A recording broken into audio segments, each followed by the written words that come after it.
Could the Minnesota Vikings have an elite offense this year? They hired Kevin O'Connell, offensive coordinator from the Los Angeles Rams last year, obviously coming off the Super Bowl win. The Vikings have Dalvin Cook, they have Justin Jefferson, and Kevin O'Connell could be the guy to take this offense to the next step. But still, the Packers are the kings of the NFC North. With Davante Adams gone, a window has potentially opened up for another team to step in and actually challenge Green Bay for that title. If there's anybody that's going to do it, it's got to be the Minnesota Vikings.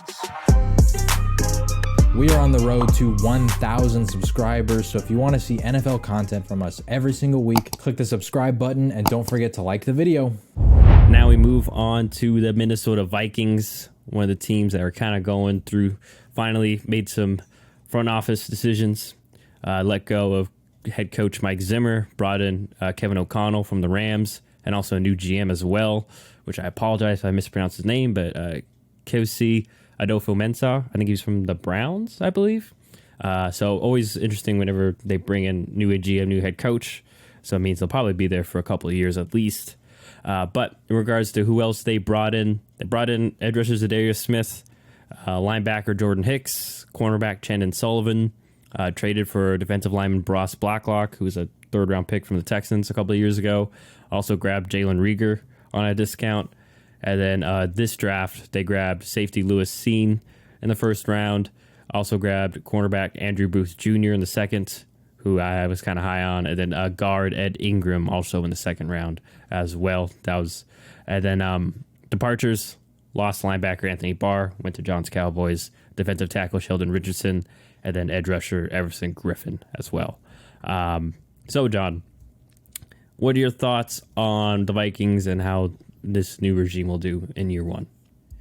Well, first off, I was just sitting there thinking, man, Kevin O'Connell coming from the Rams.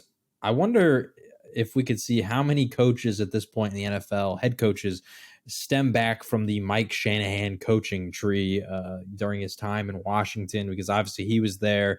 His son Kyle was on the staff. McVay was on the staff. LaFleur was on the staff. They all become head coaches.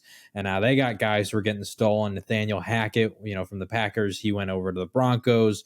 Kevin O'Connell, he from the Rams, he's over here. We saw Mike McDaniel from the 49ers. He's now over on the Dolphins. It's got to be crazy how many of these head coaches have come from that tree. And the Shanahan scheme is just slowly continuing to take over the NFL. But I like the offseason the Vikings had. First off, with Coach O'Connell, I've only heard good things from the players on this offense about how excited they are to be in this sort of scheme and how it's really going to free things up. I think it's going to be fun to see because we've seen the Rams in the different ways they're able to utilize their star players to the maximum. And I think that's something that the Vikings have sort of lacked. Is we always knew that Dalvin Cook and Justin Jefferson and Adam Thielen and Stephon Diggs and all the different star players they've had throughout the years were always really good during the Mike Zimmer era, but it never felt like there was this emphasis to truly make them game breaking. And I know that sounds crazy because Dalvin Cook is a top 5 running back. He has been for quite some time. Justin Jefferson is in the conversation for being the best receiver in the league. He's definitely in a lot of people's top 5, for sure. Basically everybody's top 10 at this point. And so, Stephon Diggs was in that conversation too. Adam Thielen had a year where he was one of the best receivers in the NFL. And so they've had a lot of talent, but I think now they finally have a coach who's going to utilize that talent to the extreme. And so I'm really looking forward to what we're going to see out of Justin Jefferson and Dalvin Cook specifically this season. And I'm really looking forward to just seeing how productive this offense can be. Interesting part is obviously still going to be Kirk Cousins. He's getting to that age where he's still a very solid quarterback, but do you start looking at long-term replacements? Do you start drafting quarterbacks in the second, third round? That's just something that has to be top of mind. Now, Kirk's not going to retire anytime soon, but this is about the age in which those quarterbacks who are not necessarily the elite tier, the top 10 guys, we can start to see those middle tier quarterbacks start to decline. And I think that he doesn't necessarily fit with the timeline of some of the guys that they have on this roster, right? Like a Justin Jefferson. But at the same time, they also have some old guys like Adam Thielen. And so they're just a very weird roster, but I really like the offseason they had overall because although you lose Anthony Barr, Sheldon Richardson, Everson Griffin, three starters along the defense during the Mike Zimmer era, you replace Anthony Barr with Jordan Hicks, and Jordan Hicks, I think, can fill in that spot, and basically replicate a lot of what Anthony Barr has been doing the last couple of years.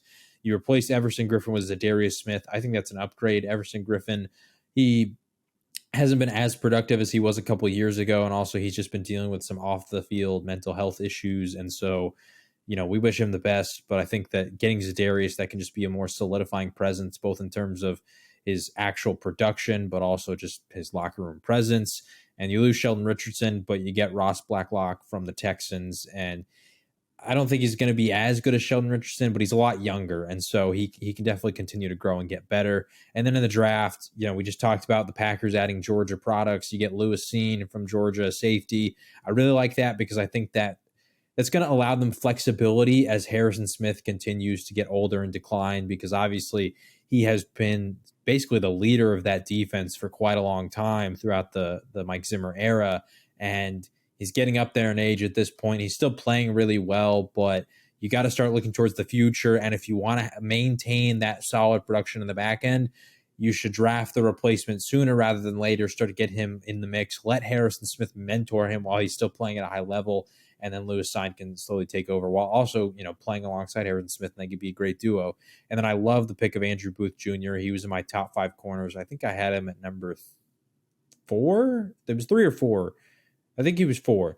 But regardless, he was in my top 5 corners in this class. I thought he was going to be a first-round pick. And so seeing them get him in the second round, and they didn't necessarily have to do it super early. They didn't have to go like right at the beginning of the second round to do it. I loved what they were able to do. Ed Ingram as well from LSU. I like that pick because I think that beefing up this offensive line is only going to help everybody. Dalvin Cook, obviously very talented running back, like you said. You get Christian Darrisaw in the draft last year. I'm hearing great things out of camp from him this year. He was dealing with injuries and COVID and all these different things last season, so he didn't play the full year, but now he finally gets a full offseason under his belt. He's ready to go. I'm hearing great stuff. You get Evan Ingram along that offensive line as well. I think that they could be some people movers because they're both very physical offensive linemen. So I like what the Vikings did. I think they're still probably going to be second place in this division because ultimately the way it usually goes is whoever has the best quarterback is going to win. And although I think the Vikings definitely made some great improvements, it's still a pretty large gap between Aaron Rodgers and Kirk Cousins. And Kirk Cousins also has a tendency to not show up in the big games. So like you talked about the Packers and playing teams of that level. Well, the Vikings are often going to be underdogs against teams of that level, and can Kirk Cousins show up, especially if they get put in a primetime situation? It just hasn't really happened. I mean, even against my Cowboys last year with Cooper Rush, like he lost in a primetime game. So, yeah, I still think that that's a problem for the Vikings, but overall, I think they can absolutely be a playoff team if their offense is as good as I think it could be. And, I mean, maybe they could compete with the Packers for this division if the Packers have a lot worse of a season than most people are expecting, but regardless, I still expect them to probably be second. I'm pretty optimistic for the Vikings offense. I think if Kevin O'Connell's going to run similar to the Sean McVay scheme, it's going to be a little bit more creative than what they had previously with Mike Zimmer. The comment I think he made too was like, how was about Mike Zimmer too, which was a little bit shot at him, was like he's a defensive coach, but their defense was ranked pretty poorly the past few years. And that's where I think the main concern is, I would say. I mean, like you mentioned, still have Harrison Smith, but he's getting older. Same with Eric Kendricks, like very good linebacker, but as linebackers we know, they start wearing down as time goes on. So we'll see what happens. And then Zadarius Smith, like I mentioned with the Packers video, he was dealing with a lot of back issues last year. So hopefully he can get healthy for his sake, but that could easily be an issue, midway through the season or at any point, really. So yeah, I think the defense will ultimately kind of be their downfall. Like I said, I'm with you. Did like Lewis Seen and Andrew Booth. Booth especially, more of just a raw-ish prospects. I don't expect him to light it up out of the gates. He's probably going to have a couple of growing pains in general. But yeah, I'm excited about this offense, see what they can do. As a Packer fan, I'm scared, but as like an objective person, I'm saying I like what they can do. Obviously, like you mentioned, they've had talented receivers. They have talent at running back with Madison and Dalvin Cook. They get Irv Smith Jr. back as well if he can stay healthy, and they can utilize him as well. And I just think that they'll be much more dangerous, creative offense that'll be able to tie things together. Maybe, be a little bit more trusting in Kirk Cousins in the passing game. Maybe, grabbing Jalen Reagor or some of the guys they have behind Adam Thielen and Justin Jefferson. Just utilize them a little bit more if they need to. I think Kirk's the definition of just a really a good starter. He can make most of the throws. Yes, he's not gonna scramble out of the pocket or make throws on the run. That's not his game though. Other than that, I think he's a very reliable passer. Rarely misses the target when he does throw. And hopefully we'll see what happens. But I think this maybe could be a little bit of a bounce. I don't say bounce back, but like a wake up year for the Vikings offense, a good one to build on, and then they could focus on revamping the defense as time goes on. But yeah, I admit to you, I expect them to be second place in this division. Maybe if I should have took a look at their schedule, but I could easily see them. Maybe if the schedule breaks in a certain way, or they just kind of catch fire offensively, and their defense can maybe make a few plays, maybe they can sneak into the playoffs and make the wild card. They have definitely the firepower on offense to do so, to get on a run late in the season or even early. So we'll see what happens with the Vikings and new head coach Kevin O'Connell as they enter this season.